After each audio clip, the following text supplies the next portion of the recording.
अस्सलाम वालेकुम। मैं रफीक कामदार। इस वक्त हम कौसा एमएम वैली के थाने मनपा के बनाए हुए नए कब्रिस्तान, कौसा का जो न्यू कब्रिस्तान कहा जाता है, वहां खड़े हैं। काफी विवादों में, काफी टेक्निकल चीजों से यहाँ पर कमियों के साथ जूझता हुआ ये कब्रिस्तान, बारिश में कब्रों से निकलने वाला पानी, और अभी मौजूदा स्थिति यहाँ पर ये, हालात यहाँ पर ये है कि हमी ने एक खबर बताई थी कि कफन का कपड़ा जो है वो गल नहीं रहा है, बरगे गल नहीं रहे। और यहाँ पर जो ओटा सिस्टम जहां पर किया गया है, आगे का ओटा सिस्टम अभी पूरा बाकी है। जहां हम खड़े हैं वहां पर 1 2 3 4 5 लाइनें या 6 लाइनें ओटा सिस्टम बनी हुई है, आगे का हिस्सा पूरा बचा हुआ है। तो फिर से जो एक बात थी कि पानी निकलना बंद हो जाए, पानी की वजह से जो बदबू और खराबी होती है वो बंद हो जाए, उसके लिए फिर एक बार भरनी करनी पड़ेगी। तो ओटा सिस्टम करके जो भरनी की गई है, उस तरह की भरनी होनी चाहिए थी। लेकिन यहाँ पर हमने जब आज आए, हमारे एक साथी पत्रकार की वालिदा का इंतकाल हुआ था, तो उनकी तदफीन में आए थे हम लोग, और हमने ये पूरा माजरा देखा। देखिए, मैं सबको कहूंगा कैमरे घुमाइए, ये इस तरह की मिट्टी जो है यहाँ पर, ये इस तरह की मिट्टी अब भरनी के लिए लाई जा रही है। इतने बड़े बड़े पत्थरों का ला करके मिट्टी जो है भर करके लाई जा रही है।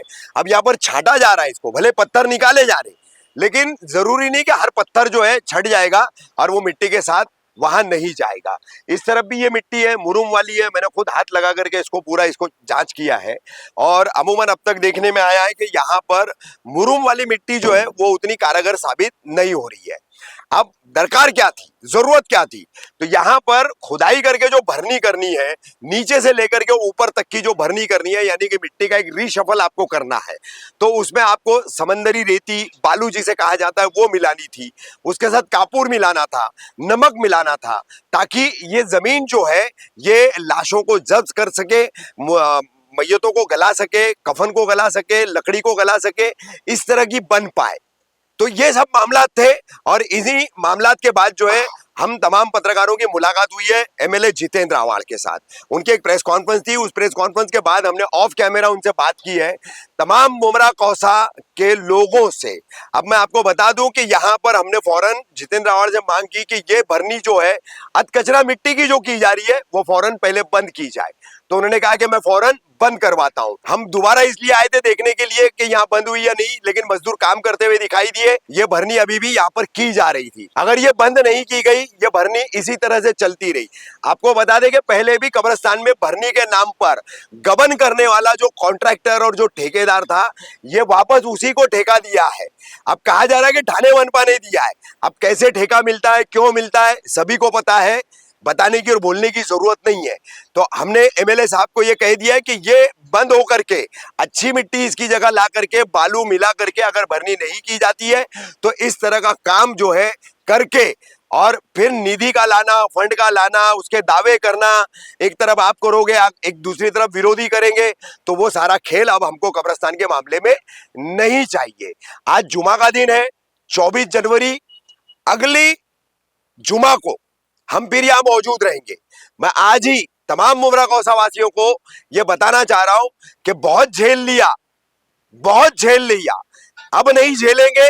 आप अगर ये भ्रष्टाचार वाला, करप्शन वाला भरनी का काम, यहाँ पर जिस तरीके से भरनी होनी चाहिए, जो पुराने ओटे उनको अब तक रीशफल किया जाना चाहिए, वो तमाम काम अगर आप तरीके से नहीं करवाएंगे, तो अगले जुम्मा यहाँ पर जो है, अल्हम्दुलिल्लाह, मुमरा कौसा के यहाँ पर जितने मरूमीन हैं, उनके तमाम घर वालों को, यहाँ पर जितने भी आने वाले मुस्लिम्स हैं, उनके तमामों की, हजारों की भीड़ का आपको सामना करना पड़ेगा। थाने मनपा के कमिश्नर सौरभ राव, आप भी सुन लीजिए, मुमरा प्रभाग समिति, यहाँ के जोन के डीएमसी मनीष जोशी, बालू पिचड़, यहाँ के एग्जीक्यूटिव इंजीनियर, यहाँ के तमाम जितने भी सार्वजनिक बांधकाम विभाग, पीडब्ल्यूडी वर्क डिपार्टमेंट कारपोरेशन का, इन सभी को हम साफ तौर पर ये आगाह कर रहे हैं कि आते 7 दिनों में आपने ये लचर मिट्टी, ये गंदगी वाली मिट्टी ला करके यहाँ भरनी करना बंद नहीं किया, तो अगले जुमा को यहाँ पर आंदोलन होगा।